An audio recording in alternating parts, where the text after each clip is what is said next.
please welcome the host of Transit Unplugged, Paul Comfort. Well, good afternoon, everyone. Excited to be with you here today at the ThinkTransit conference, and this is our Transit Unplugged live event.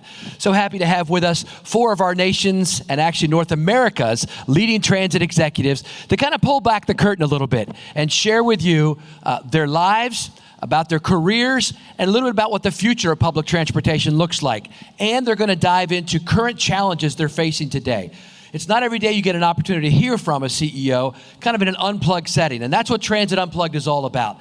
It's about an opportunity for CEOs to kind of share a little bit more about than you might hear when they're standing up giving an inspirational talk, or when you see them on the news talking about a derailment or a strike or whatever the latest challenges they have to face.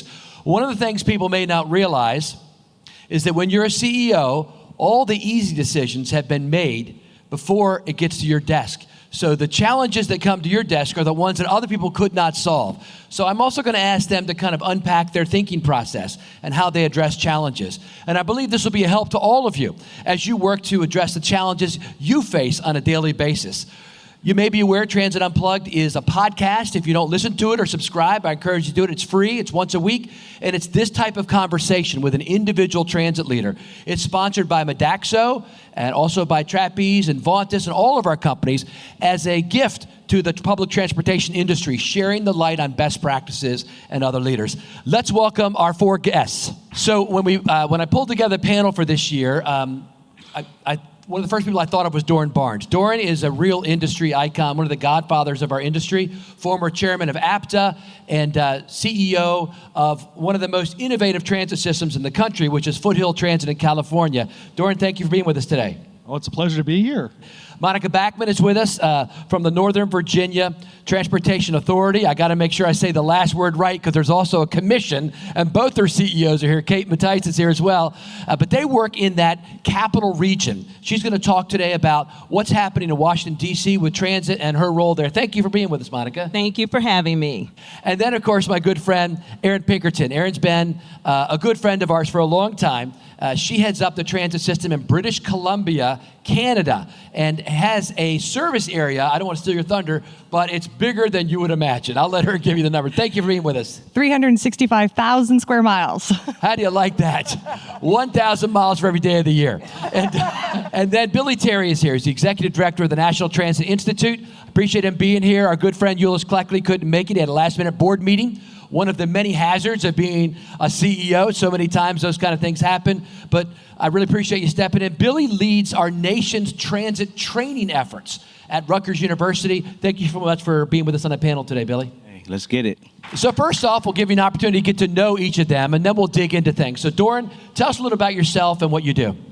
Yeah, absolutely. Well, great to be here with you and to be part of this great conference. Like so many of us, I think I was somewhat of an accidental entrant into transit. You hear that story a lot in our business where people don't necessarily, plan to be here, but find themselves here and really realize what an incredible space this is. For me, it happened early on. I was a college student, UC Davis, needed a job. The best job on campus was driving a bus. And so I started off as a coach operator and really got to experience what it was like to be a coach operator, the challenges, the difficulty, but also the great way that we could serve our customers and our riders. And from there, worked in a variety of different aspects of the transit industry during college, did a little bit of time as a consultant. And one of my very first consultant projects was to evaluate this little startup transit system called Foothill Transit. So I wasn't there from day one, 35 years ago, but I was kind of there from day one, evaluating the system, and ultimately joined the team, served as deputy executive director, deputy CEO, spent 2 years in Tulsa, Oklahoma, and then came back as the chief executive officer. And 20 years, August marks my 20th year. Very good. So It's been a great ride. Been able to do a lot of cool things. And tell us about your agency a little bit. What is Foothill Transit? Well, and one other quick thing before I do that, just the hat I'm really not going to wear here, but it's another really important hat. I do serve as a citizen representative on the board of directors of Access Services, so yet another role that ties in. And that's the ADA paratransit service for all of LA. All of LA, so one of the biggest ADA paratransit operations in the country, so lots of moving parts. All right, tell us about Foothills. Foothill Transit is the suburban public transit operator in eastern Los Angeles County. We're 22 cities that are part of the Joint Powers Agreement that makes up Foothill Transit. We connect into about 30 different cities, providing local connecting service and also express service into the downtown Los Angeles Central Business District. Fleet of 360 buses, $125 million operating program, and we've got about $75 million in capital underway at any one point in time. And on the operations side, tell us about the contracting you do. We are a bit unique. We're a bit unique in that from day one, we've always worked with third-party contractors to operate our service, and they truly are our partners. We have two operating divisions. One is operated for us by Transdev. The other is operated for us by Keolis. And for the first 25 years of our operation, the predecessors to Transdev actually handled the management of the organization as well. So we were formed in 1988. Our first employee was not hired until 2013. Wow. And guess who has employee record number one? Who? Me. That's awesome. So we deeply partner and appreciate the relationship with the private sector, if you will, with our business partners. But you'll hear me say partner a lot because we're in this together. We succeed together. And frankly, if we fail, which I don't like that option, well, we fail together. One last question, a personal question. Yeah. Tell us about your fascination with Disney. So we live about 20 miles from the Disneyland Resort in California. And as a kid, I always remember we'd do a pilgrimage from Northern California to Disney once every 2 or 3 years. It was this magical place. Well, when you live 20 miles away, it's real easy to get there. And so for our kids, it became their backyard playground. And for pretty much their entire childhood, I'd say on average, we were in the park probably once a week. Wow. And I think for me, it's not only a bit of a little mini vacation, but from a professional standpoint, it's also been a chance to really learn what Disney does from the standpoint of connecting with customers, providing great experience. And I try to bring that back to our organization in terms of the things that we do, bringing a little bit of Disney magic along the way. Yeah, we were talking about it on the way here. He's good friends with the guy who runs the Disney Transit system. I'm going to try to get him on the podcast. That'd be great. All right, Monica, tell us about yourself. And she just won a really big award. I got to be present around Christmas time. You want tell us about that and then what you do. Okay, thanks, Paul. So I'm a part of the WTS DC chapter, and I did win their Woman of the Year award. So I was really, that was exciting. It was totally unexpected. So thank you. My entree into transit and transportation, like Doran said, it was not where I thought I would be. In my mind, I was going to be a psychiatrist because I knew a lot of people in my family in particular who could use some psychiatric services. So that's what I was going to do. When I was in college, I needed a 300-level course as an elective. Back in those days, they had the course catalog, and I'm flipping through it, and I saw something called Housing and the Elderly. Oh, this looks interesting. And then we started talking about transportation. And that really shifted my career, actually. And I was like, I want to go into transportation. Because in my mind, what I knew and what became apparent is transportation connects all of us. Every last single one of us, regardless of your socioeconomic status, race, color, creed, what have you. You're walking, biking, taking the bus, driving, whatever it is, transportation connects all of us. So that's really how I got here. But I do have an undergrad or BS in psychology, and I do use that. And I'm trying to make sure none of my... be warned, right? Yeah, absolutely. I have to, try to use it on occasion because it does come in handy. So that's really my entree into the world of transit and transportation. So tell us about the agency you lead and what you all do. It's very unique. It is unique. So the Northern Virginia Transportation Authority was created by the Virginia General Assembly 20 years ago. And it was created to really fund transit and transportation projects. But we also do the long-range transportation planning for Northern Virginia. Now, I will tell you what is interesting, because people are like, well, what? You're not a transit operator? No, but we do fund transit capital projects. When I'm explaining what NVTA is, I usually say we function as a sub-area metropolitan planning organization. We do not have that federal designation, but we do the long-range plan. We do our 6-year programs because we do have dedicated revenues to do that. Also, again, capital only. We cannot fund operations. And it becomes very interesting because Northern Virginia within itself, and Kate could tell you at NVTC, it's a very interesting region. You have urban, rural, and suburban, and you're trying to address all of those needs. What I wanted to show today with these two guests is also the complexity of the operations of how public transportation is organized in the United States. There's a famous saying that says, if you've seen one, Peter Rogoff said it, if you've seen one transit system, you've seen one transit system. Unlike what you thought I was going to say, you've seen them all, right? It's not that way. Every single transit system that I have seen in America, and I think in Canada too, it's kind of like where the apple fell from the tree, how it got started. 2 minutes, a little bit on context for everyone. A lot of you work day to day on the front lines, helping to do scheduling, dispatching, maintenance, supervision, et cetera. But our industry itself, the public transportation industry, has a very rich and varied history. Remember that after World War II, when all the men came back from the war, that was the highlight. That was the heyday of public transportation in the United States. Everyone came back. There wasn't cars as much as there are now. There wasn't two-car families like there are now, or three-car families. So everyone rode the public transit system to work. And public transit systems were largely owned as private companies. And a lot of them are owned by utility companies, the power company, because many cities had a light rail system or a tram system with the power lines above. And so it was vertical integration of the market for the utility company to sell the power to themselves and to run the transit systems. And there were enough people riding public transit to make it so that it would make money, it would make a profit. Then in the 1970s, car ownership became more ubiquitous across America and Canada, and people started using public transportation less. It really was the decade of the 70s where most public transit systems went bankrupt or went belly up and sold all their assets to the local government agencies. It's then when different types of agencies sprung up. So you might have one in Memphis where you have a board of directors largely appointed by the mayor.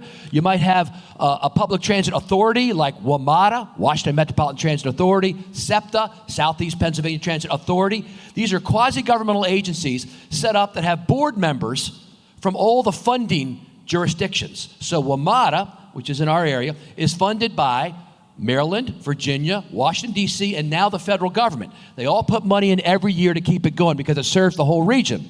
So that may be an authority. Then you have some that are operated directly by the government. And then you have all these agencies like Monica oversees all over the country, and they're very different and diverse. You have metropolitan planning organizations that receive funding and direct where those monies should go.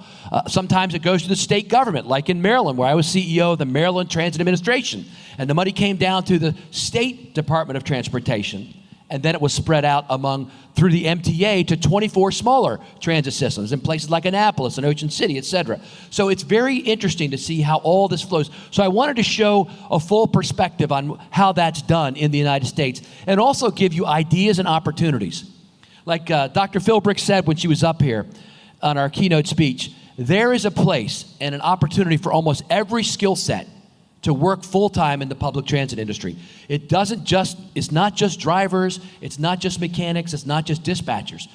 Everything you can imagine is in a public transit agency, right? So let's take a look above the American border to Canada, to British Columbia, Canada. Erinn? Hi, and thanks for having me, and thanks for welcoming me to beautiful Nashville, my first time here.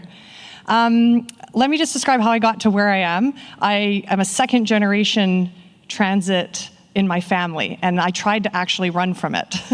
My dad started what we call in Canada Handy Dart, which is paratransit. He started paratransit in Victoria, and I grew up with the buses in my driveway. I grew up surrounded by paratransit. And I don't know why, we can dissect that later, maybe you could help me. I tried to run from that. So I tried to do something different, and maybe there's a magnet, maybe something happened, but let me explain what happened. I got my first job out of university. I love numbers, like statistics, regression, correlation, love it. And I'm working in this job doing statistical analysis. I'm 6 months in, and the boss comes to me and he's like, "You have got to quit." And I'm like, "What?" He's like, "You have way too much personality to be in the number business." And so thankfully for my first boss, he saw something in me that maybe I didn't see, and he goes, "You got to go."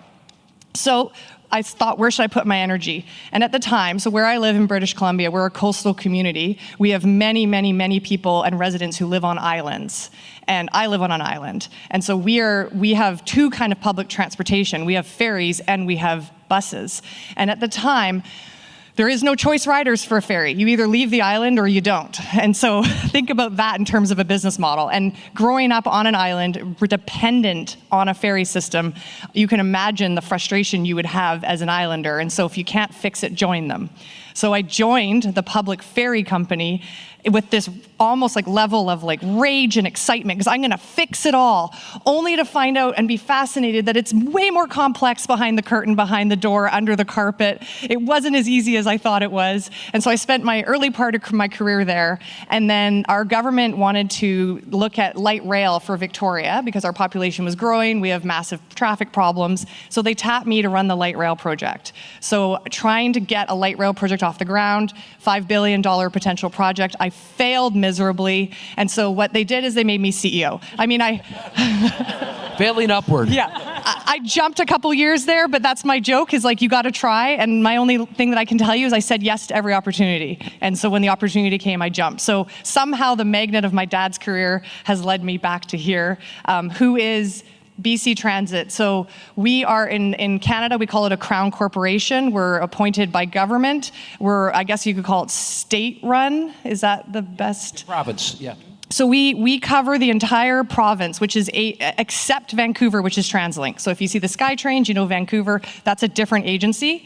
We are 88 systems across 130 communities. We have about 1,800 buses, 4,000 employees. Our operating budget's about $400 million, and our capital plan right now at 10 years is sitting at $5 billion, largely in part to the cost of building in our community right now. But it's a massive, amazing, exciting portfolio. We directly run some operations. We contract out to third-party vendors, including Transdev. We have municipal-run systems. We have mums and pops, paratransits like the one my dad ran. So anything you want to touch, if you're looking to come to Canada, we are hiring.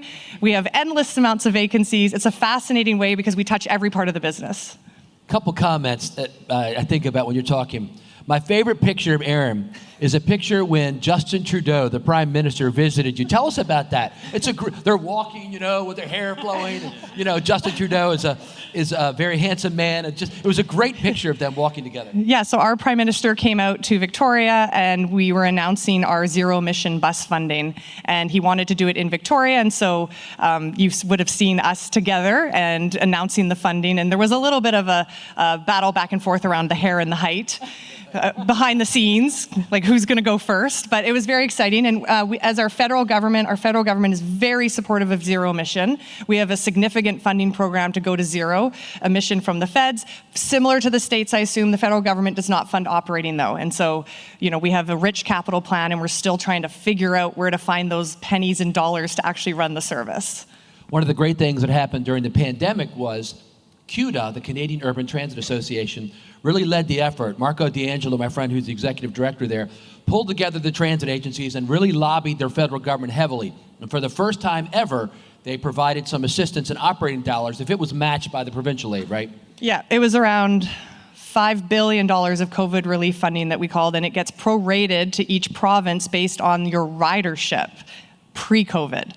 So we have a very interesting way of allocating the money. And so within British Columbia, where we are, TransLink covers 2.5 million residents, and we cover the other 2.5 million residents. So we're always fighting for that next dollar. I said penny earlier, but we actually don't have pennies anymore in Canada, so.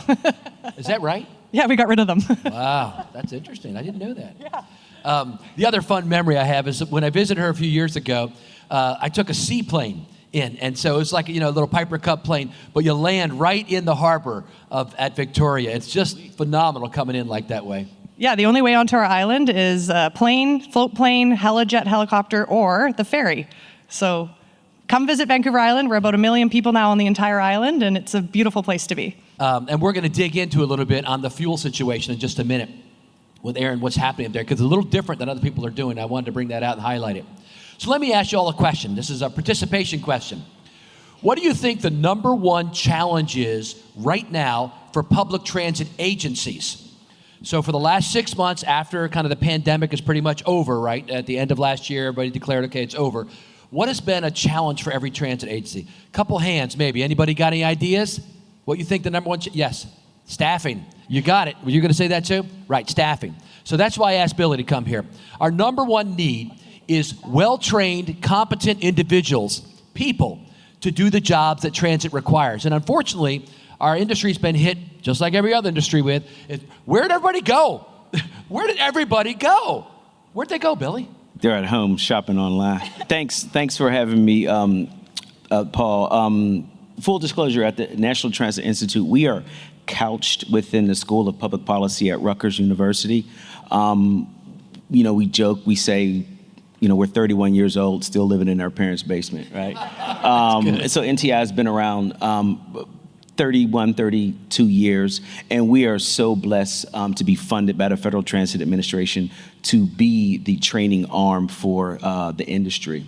Pre-COVID, NTI, we did probably anywhere on the onset of 275 to 280 on-site courses per year. If you totaled it up, it was probably 8,300 transit and transportation professionals that we trained pre-COVID. Of course, when COVID hit, we instantaneously had to default to virtual training. We had a great conversation about virtual training a little bit earlier on the Executive Summit, but it has been an absolute challenge, again, to be honest with you, because there are distinct differences between training in person and training virtually. But as my grandma used to say, something better than nothing, baby, right? So virtual training is what we had. We are emerging from COVID, and we will continue to offer virtual training and in-person training going forward. I do not know what those proportions will be, right? But we'll continue to offer training via both platforms, mainly because we're finding we were able to touch a wider group of people via virtual. Small urbans, rural, who did not have training dollars to come to on-site courses, were able to touch them now. But the other thing I will say quickly, Paul, is we do mainly the administrative side of training, right? We don't necessarily train mechanics, maintainers, operators. If you look at our course portfolio, our courses are National Transit Database, Title VI, procurement, DBE. And we're really fortunate because FTA has allowed us to get more into the leadership space, right? So we had a conversation earlier about training mid-level managers, who are our greatest proportion of leaders in our agencies. And what is the emotional intelligence of those mid-level managers? So we're really excited about diving into that leadership development space, because if you have technically competent people, but not emotionally intelligent people, it has a horrific impact on your agency. And if it has a horrific impact on your agency, it has a horrific impact on your service. If it has a horrific impact on your service, it has a horrific impact on the people that you serve. And if it has a horrific impact on the people that you serve, it ultimately has a horrific impact on lives and communities. Yeah. So Billy, this is, for those of you who want to move up in your career, one of the reasons why I asked Billy to be here is because he's a resource. How can people take a course? It is ntionline.com, ntionline.com. And I will say, clearly, full disclosure, I am not the CEO or general manager of a transit agency. I am so blessed to have built so many relationships with transit CEOs over the years. My good friend Doran has been a tremendous mentor the time that I've been in the transit industry, and I'm grateful for him. But I will say, I would imagine being a transit CEO is sort of like being a politician. Like, you don't, with the exception here and here, you don't necessarily sit out and aspire to it. Like, oh, I want to be an elected official. You do good work, and via those good works, you transition and you translate. And people say, hey, you ever think about running for X office or becoming a CEO? But I will say, in my humble opinion, Paul, what I'm finding is that those people who matriculate to the CEO level, they are highly emotionally intelligent, right? They are people who can manage the big trifecta being loyalty, competency, and diversity, right, amongst your staff, because 1 out of 3 is bad, right? I'll let you do that math. If you don't have a loyal individual, that's tragic. If you don't have a competent individual, tragic. And if you don't have a diverse team, there's tragedy associated with that. I would say those people who matriculate to the CEO level are purposeful about regional relationships, right? You have to be internally focused, but purposeful about regional relationships. Do you know who the school superintendent is? Who's the president of your chamber?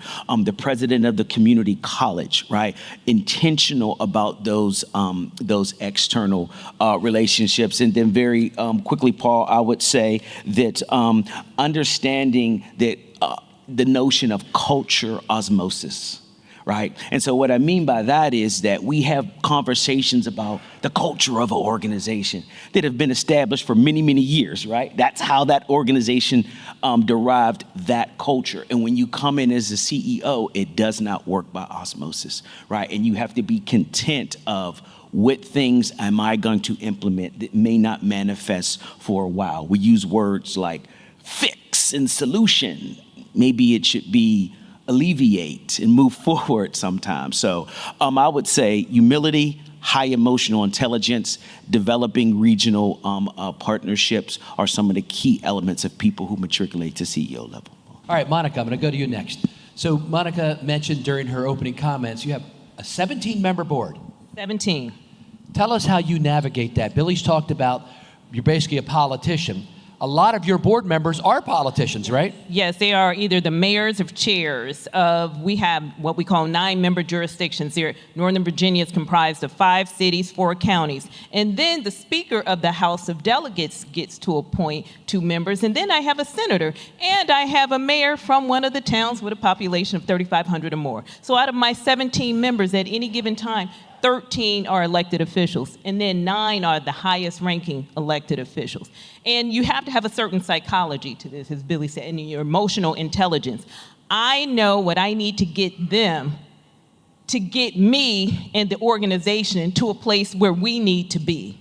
And it is consensus, consensus, consensus. All of the work we have to do behind the scenes, and it is a lot.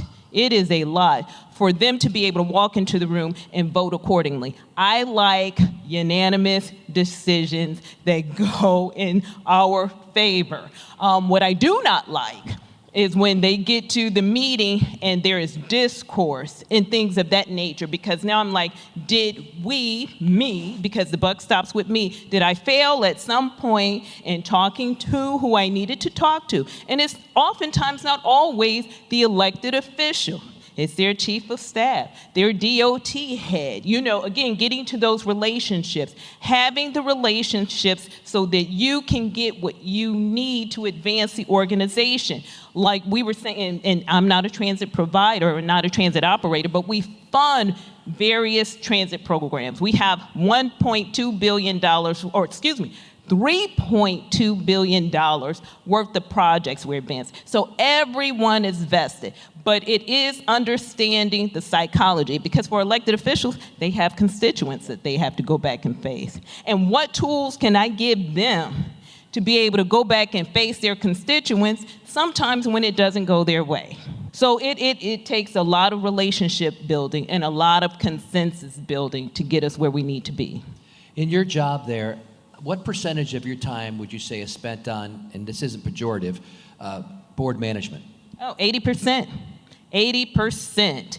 Being at the CEO, I'm not doing the technical, I'm not running numbers and things like that. I have staff to do that. It's my job to take that information, and now I'm having these conversations to make sure the board is comfortable. And in addition to the board, I cannot tell you how many calls I get from the Virginia General Assembly anytime we get to a funding program, because they're like, we created you.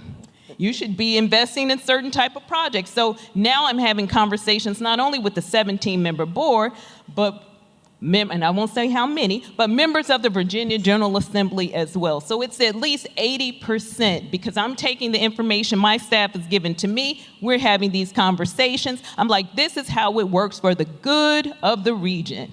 So I asked those questions because I wanted you to see what it's like in these, and that's what today is about. It's showing you what it's like to sit in these seats that my friends have. And I also now want to dig into how their decision-making process goes. So I'm going to ask Doran 2 questions, and they're both why questions. The first question is, why do you have double-decker buses, Doran? Why do we have double-decker buses? Now, we're not the only ones that have double-decker buses, but we're way back in the pack on that. But, you know, in thinking about the roles that we play as chief executives, it really is hugely in the politician realm. I also spend a lot of my time in that space. And I spend a lot of time thinking about who are my customers. And of course, our customers are the people who ride the bus. They're always very, very important. But my number 1 customer is my board of directors. My number 2 customer is our riders. My number 3 customer is every member of the community, because ultimately, again, follow the money. Who pays for the service? Is it the person riding the bus? A little tiny bit. Is it everyone in the community who's agreed to tax themselves to pay for that service? Absolutely. And so our double-deck bus project had a couple of threads to it. Our marquee service is a service that runs on the Interstate 10 corridor from Montclair to the very east to downtown LA. About 75% of it is freeway miles.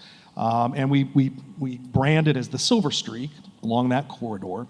We bought articulated buses, again, not the first ones to do that, but when we introduced those articulated buses to the community, and they've got a fancy paint scheme and the whole bit, the members of the community, many who would never ride the bus, perhaps their life doesn't support that, but members of the community would come up to me and say, wow, that's a cool bus. Wow, you guys and gals are doing a great job. This is a good thing. And so having that kind of response in the community garners the support we need to carry out our core mission of carrying people. The bad thing, anybody who's ridden on an articulated bus on a freeway at hopefully 60 miles an hour knows that you're going to lose your teeth if you aren't careful. So the double-deck bus project was a way to have, again, a very distinctive footprint that gives a great ride experience that elevates the brand and elevates what we do for people who ride the bus, but also for people who see that bus in the community. We've got first two battery electric double-deck buses in North America, and we're looking to purchase another 24 to expand that fleet. Well, that's a great segue. Thank you for that. So as everybody knows, and we've heard a lot of talk about it, I'm sure this week already, the industry is leaning into environmental stewardship. It's I think one of the things that came out of the pandemic was public transportation agencies decided that getting more riders one year after the next is not necessarily our only indicator of success as an agency. Instead, we can do other things, such as environmental stewardship and such as adding equity and inclusion to our communities. You've been one of the leaders in California as a state, but also your agency in particular, when it comes to battery electric buses. But now, in the last 3 months, everyone is talking about hydrogen. And you happen to have the largest hydrogen fleet in America. Tell us, why are you thinking about moving and leaning into hydrogen fuel? We leaned in early to electric buses. Back in 2010, we launched the first heavy-duty fast charge buses in North America. And for any of you that are schedulers out there, and many of you are, or work with scheduling software, in order to make that fast charge program work, the good side is the bus charges in less than 10 minutes. The bad side is you have to charge it every 2 hours. So think about building that into your run schedules, where you have to add 5 to 7 minutes every 2 hours to your trip time. That costs money and adds complexity to the system. So we started there. We then moved to overnight charging, and what we found there is we were running into issues with range. Battery electric buses continue to evolve, and we're still supportive of both technologies, but in our early generation buses, we weren't getting the range we needed. The other challenge is that it takes 5 to 6 hours to charge that bus. Now, has anybody ever had the experience of plugging in your cell phone and you thought you plugged it in, but you get up in the morning and you've got 10% battery? Okay, everybody. Well, think about an electric bus. You thought you plugged it in, but you didn't. You're ready for pullout, and that bus is not ready to go. And you can't swing it around to the fuel aisle and fill it up and get it out on the route. So what we've pivoted now to is the use of hydrogen, which is the other zero-emission electric vehicle. With hydrogen, we're able to get a 350-mile range load of fuel on that bus, and we can do it within about 10 minutes. It operates pretty much just like a CNG-powered bus once you get it out on the street. And so that's really why we've made that pivot, is that we think that the management of that zero-emission fuel is going to be more in line with what we have done and what fits from an economic perspective. The downside at the moment is that hydrogen's expensive. And so we're also leaning in with the various hydrogen producers and production projects to try to get the price of hydrogen driven down.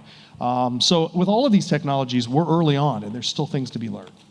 If you're interested more in talking about hydrogen fuel or learning about it, and you bring it up to people and they're like, oh, the Hindenburg? No, that was 100 years ago. Things are a lot safer now. But I just did an in-depth interview with Kurt Conrad, who's the CEO of Stark Transit, on the Transit Unplugged podcast. And I asked him to break it down, unpack exactly how hydrogen works on a bus, and he does. And it's fascinating. It ends up, your only byproduct is water coming out of the fuel pipe. So if you haven't listened to that podcast and you're interested in hydrogen fuel, take a listen to that. All right, speaking of other fuels, interesting what's happening with you in Canada. Tell us about kind of your bridge fuel that you're going to there, Erinn, in Canada. Okay, let me see if I can get this right, because I know buses, and this is going to be fun. So obviously in Canada as well, we have greenhouse gas emission targets. BC Transit, we are happy to achieve those targets. At the same time, we have a 1,800 bus fleet. It would take us 10 years to replace all of those buses if we based it on a replacement schedule. That meaning that the market actually has the buses available that we need and they work. And so we're going electric, and BC is we're a province with renewable hydroelectricity. We have enough electricity, we don't even know what to do with it. We do sell some to California. So the source of our electricity is not a problem. I'm waiting for some of the market to catch up to us. So at the same time, I feel responsible that we still are using diesel as our main source of fuel. And so let me see if I can get this right. So in BC, any petroleum producing provider has to buy offsets to offset their emissions. They do that what we call carbon credits.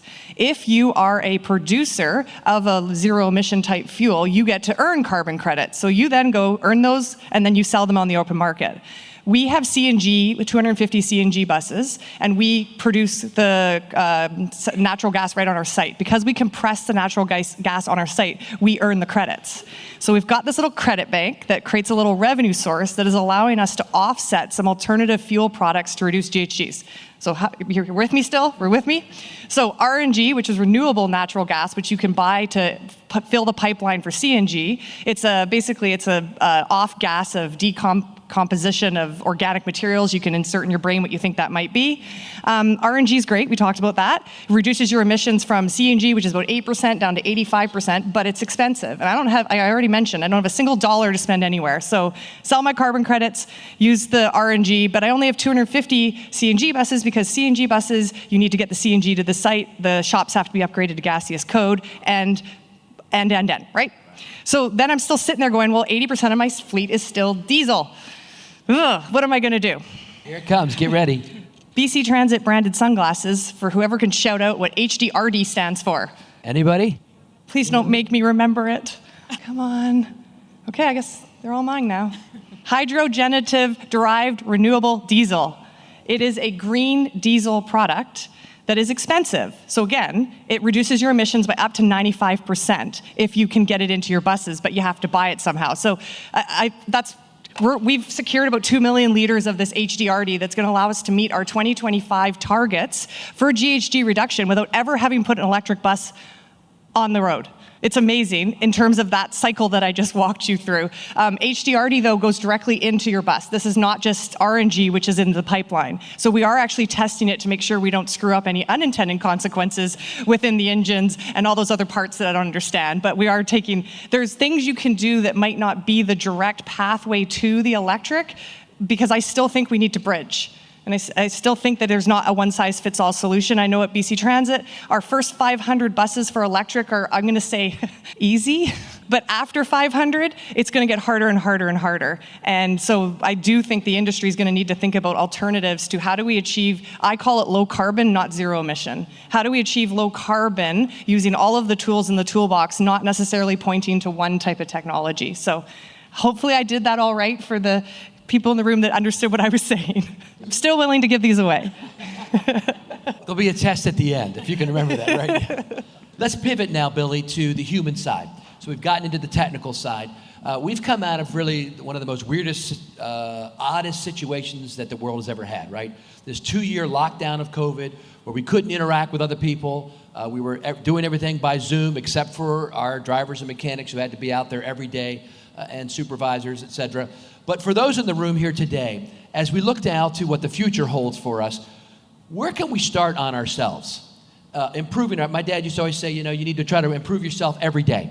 Where can we start every day today improving ourselves? Well, I'm going to sound like a broken record and go back to this concept of emotional intelligence and communication skills, because I think everything emanates around that. And in its basic form, emotional intelligence is literally a management of one's own emotion and a comprehension of others' emotion. Oh, say that again. It is a management of one's own emotion and a comprehension of others' emotions. And not just emotions, but reactions, et cetera, et cetera. And what we lost over COVID, right?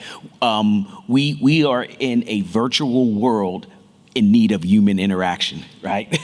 So all of those meetings, et cetera, for those of us who exist in those white collar positions, right? Some of them who have never been back in their office are now going to their office 2 or 3 days a week, right?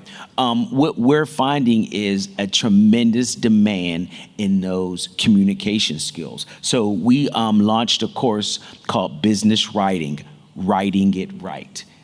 WRITINGRIGHT, right? Because what we're finding is so much is lost in written translation, right? And so we are people who at times are intellectually lazy, right? And we get responses from emails and memos and things like, who wrote this, right? And so, again, this notion of being an efficient writer, and then secondly, these communication skills. Another skill, Paul, for those who matriculate to executive level positions of being media savvy, right? This notion of verbal communication. We are really excited. We are starting a brand new course called Preparing and Delivering a Powerful Presentation. It's probably going to be about a 90-minute course, and the overwhelming majority of that course is going to be about what you do before you step in front of your audience, your preconceived notions about the audience, how you structure it. Whether you talk for 5 hours or 5 minutes, most people walk away with about 3 things. Thank you. That's it.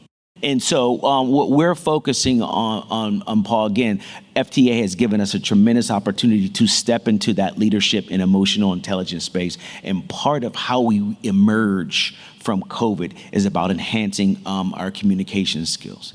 That's awesome. So with that in mind, think about your career goals and where you want to go, and understand that what leadership is normally looking for is the competence and the loyalty and the diversity, but they're also looking for the ability to communicate, both in written and verbal skills. That means your ability to rise up in an organization can be limited by your inability to communicate effectively. The 21st century leader has to be able to communicate. 90% of people are afraid to be on a stage and talk in front of other people. It's built in. They've done surveys and people said, what are you most afraid of? And public speaking came in above death. People are scared to death of being up on stage. So my point to that is a couple quick tips. If you have an opportunity at your organization to speak, I'd encourage you to take it. Make 3 notes to yourself. What do I want to say? What Billy just said. 1, 2, 3. Put it on a card. Look at it. Extrapolate in your mind what you're going to say about each of those points. Put it in your pocket. And when you get up and do your 5 or 10 minute, you just go to those 3 points. If you have an opportunity to speak to the media, and you just say those 3 points no matter what they ask you. You just go back and you say, well, what happened with this thing? Well, let me tell you. And have you ever noticed that about politicians? Why it seems like they're not really saying anything? They're not answering the question that was asked of them? They're getting to the 3 talking points that their media person put in front of them before they went out. So those are just a couple tips for you, practical steps right now to improve yourself. Now, I thought we'd do something fun. We've got about 12, 13 minutes left. We're going to do 2 questions. One is, tell us about a couple things in your daily routine or your weekly routine at work that I think people will be interested in. What is your life like as a CEO? And then we're going to do a future focus question. What do you see coming in the future? Doran, what's your life like? What did you do last week that was interesting? Boy, well, first off, no 2 weeks are the same. But there is a kind of a cadence to my life in that my number one customer is my board. I have to be focused on my number one customer is my board. Isn't that, let me break you, isn't that interesting? He knows who his number one customer is. Absolutely. Self-knowledge is key to success. I used to tell county administrators, you got to be able to count the 3 on every Tuesday, because there's 5 commissioners. You can be voted out any Tuesday with 3 votes. So you got to be able to count. Same with board, right? Oh yeah, absolutely. So 5-member executive board where most of the action is, 25-member full governing board. So it makes life really interesting. So last week, I'll give you a snapshot here. Tuesday, we had our executive board meeting. The 5 members were there. Leading up to that was a one-on-one briefing with each one of those members. One-on-one. One-on-one over lunch, and usually lunch or breakfast. They can range anywhere from an hour to 3 hours. I find that the ratio of business to other stuff, it's about 33-66, and usually the 66 is how's your family, what's going on, how's the weather, but it's relationship building. Super, super important. So run up to the Tuesday board meeting, had that meeting, went really well. We had some really thoughtful discussion, really engaged conversation, consensus votes, but not just rubber stamp votes. I mean, there was really thoughtful votes and good discussion. Later in the week, I onboarded 2 new members of our 25-member board, the first step in that relationship building. But you know what the ultimate highlight of the week was? What's that? It was the Claremont Chamber of Commerce, first annual miniature golf tournament. 4 hours on the golf course, and my chairman is a council member from the city of Claremont. 4 hours on the miniature golf course with Corey. We talked a little bit of business. We had some fun. We laughed. Relationship building. And Corey's a great guy. I really like him a lot. He's a great friend, but it's constantly building that relationship. So it sounds crazy that mini golf is the highlight of the week, but that kind of stuff is really important. It is. I mean, they say a lot of business gets done on the golf course, even the mini golf course, I guess. All right, Monica, give us a couple highlights for your week last week. Last week was interesting. So my board approved a study for a preliminary deployment plan for a regional bus rapid transit system. I know that's a long title. So we had an open house about that because in Northern Virginia, where, and Paul noted we have WMATA Metro, they cannot extend at this point in time. So we were looking at options and how could we provide high capacity transit in lieu of Metro extending at this time. It doesn't mean in lieu of Metro extension, but at this time, because we do have some localities in our region that does not have Metro, and they're like, okay, what can we do in the interim? So we had an open house for that. And then my week, and this is typical, if I'm not in a meeting, I'm leaving a meeting and I'm on my way to a meeting. I have a lot of meetings, but the highlight of my week was meeting with my mentee. I have a mentee through the WTS, WTS DC. I love it because it gives me a chance to feed into someone who's trying to get to the C-suite. Because when I started here, I was a regional transportation planner, and then I got this job. Scared to death because the authority was new-ish, no money and versus money, new-ish. They had never had a permanent executive director, now CEO, and I'm like, what do I do? So I sought people out that, I thought could help me. So now I try to feed back into. So the highlight of my week was really meeting with my mentee, trying to just offer guidance. And it's really a reciprocal relationship because she teaches me some things that I didn't know. But usually I'm in a meeting, I'm leaving a meeting, I'm on my way to a meeting, my assistant is telling me I'm late for a meeting. But that is, it's a lot of meetings. Yeah, we used to say at WMATA, that stood for We Meet and Talk a Lot, instead of Washington Metropolitan Transit Authority. So, all right, Erinn, give us a couple highlights for your week last week. Similar to what these two said, but I think I'll touch on one highlight specifically. I meet with all new employees, every new employee, regardless of position, even a co-op student from university. Every single employee, again, as a CEO, you design where you're gonna put your time, you design where you put your effort. That's the best part about this job. So we meet this new employee, and I looked at him, and he's gotten a new job as like a senior government relations person for our government. That's a big title job, like it's a big job, and I kind of recognized him. And he's like, yeah, you don't recognize me? I was like, no. And he's like, I've been a driver here for 5 years. So like, this is like music to my heart, is that he had left a very high profile job from stress, and he just wanted to try something new, and he's been driving our buses, but this job came up, and he said, I decided I'm gonna put my feet back into the water of what I used to do because I love this organization. We are very people supportive. And so that was my highlight, because as we've talked about this in this whole session and this conference, is like, it's all about the people. And so anytime you can think about what he's gonna be able to do for us as an actual former bus driver going right into government to promote our services and get us funding. So that was definitely my highlight. That's awesome. Thank you. Billy, what was your couple highlights from last week? I honestly don't know. So Do you remember what last week was? Yes, I saw Monica last week. I saw her. So I'll say very quickly, what consumes all of my time is the conversion of in-person content to virtual content. That consumes all of my time, my staff time. The notion you can take a 4-day course you offer in person and convert it to virtual, it don't happen that way. The activities, the content, et cetera, et cetera. So that was a part of it. The second thing is, when I saw Monica, we are now a sponsor of the ENO Transportation Senior Executive Program, amongst some of the other things we're sponsoring. We do not have to be the curators of enhancing the industry. It does not have to emanate from NTI. So we are sponsoring a number of national we're sponsoring WTS in Atlanta. So went down to Tyson's Corner, observed Nadine Lee, wonderful Nadine, who runs DART, her panel, and then drove back to New Jersey after I saw you at the reception. And then lastly, again, a significant portion of our time, and we're taping this, right? Okay. So a significant portion of my staff's time is customer service. Again, 8,000 people that I thought that was Pacific time, not Eastern time. That's why I was late to the class. Oh, I didn't register. I just put it in the box, but I didn't consummate the deal, so I'm really not registered. 40 to 45% of our staff's time is dealing with people trying to register for our courses, so that was probably a huge part. Wow, that's something. That's great. Thank you all. Did you enjoy this? We got one more question, but was this good? I tell you, I really want to thank Teresa and Peter and Rod for the opportunity to continue to kind of shine the light on our leaders of our industry. This is great. Not everybody gets the opportunity to see and hear this every day. So that's my last question for you. 1 minute each. Give us a final thought. Maybe it's a future thinking thought or a summary of what you've already said. Give us a minute, Doran.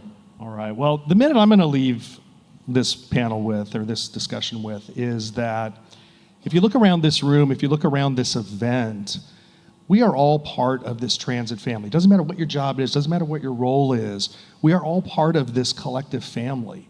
And it comes back to the conversation I had, or the point I had earlier about working with our operating partners. It's bigger than that. It's really all of us coming together, and we're ultimately here to help make people's lives better. The way we do that, the way we get stronger, is to come together at events like this and to be able to exchange information, share ideas, talk about challenges, and have these candid conversations. And I've learned a lot. First time I've been here, and Paul, thank you for inviting me. I have a whole new perspective about Modaxo and the things that you do. I didn't even realize that at Foothill Transit, I felt bad. I didn't think we were a customer, but we really are, because we actually use the TransTrack product and have for a long time. And of course, at Access Services, we use the Trapeze product. But it's not about the product. The product is one of the tools to get to that broader goal.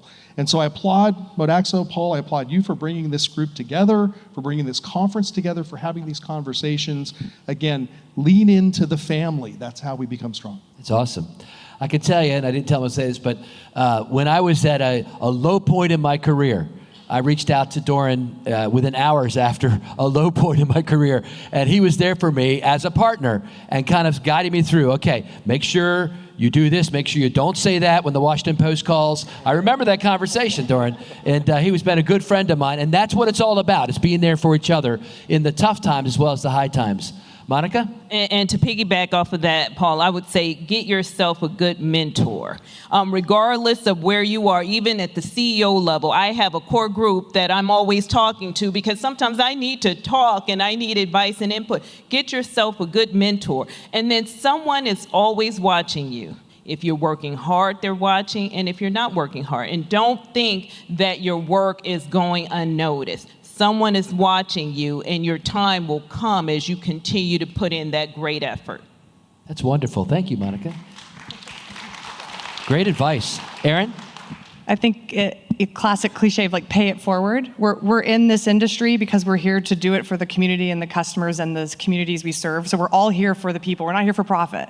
So what are you doing in your own role to pay it forward? It doesn't matter what your role is. Are you helping someone else? Are you mentoring someone? Are you learning something new? We as the industry are the collective. And so I think this is why I love the industry. We're not in competition with each other.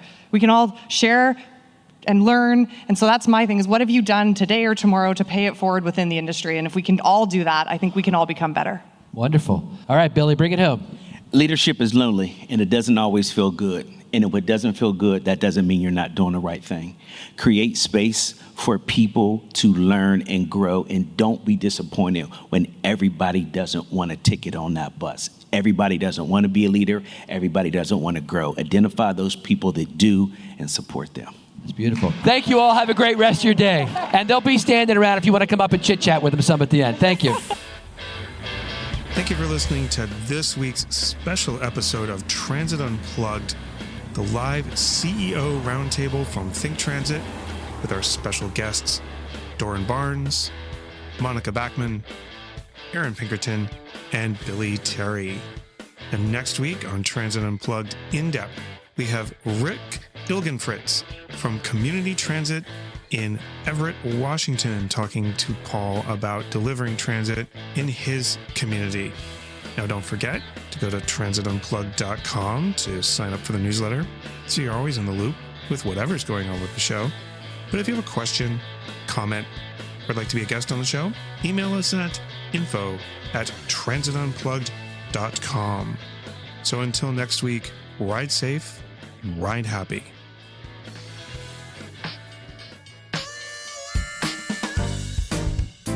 We hope you're enjoying this episode of Transit Unplugged, the podcast. How would you like to see behind-the-scenes footage of the agencies that Paul visits? Then be sure to check out the new Transit Unplugged TV on YouTube, where transit evangelist Paul Comfort dives into the culture, the food, and the transit of major cities around the world. You'll see the operations control centers, how maintenance shops work, and the latest innovations taking place at agencies around the globe as we work together to improve the lives of our transit riders and our communities. Be sure to subscribe to Transit Unplugged TV on YouTube or at transitunplugged.com.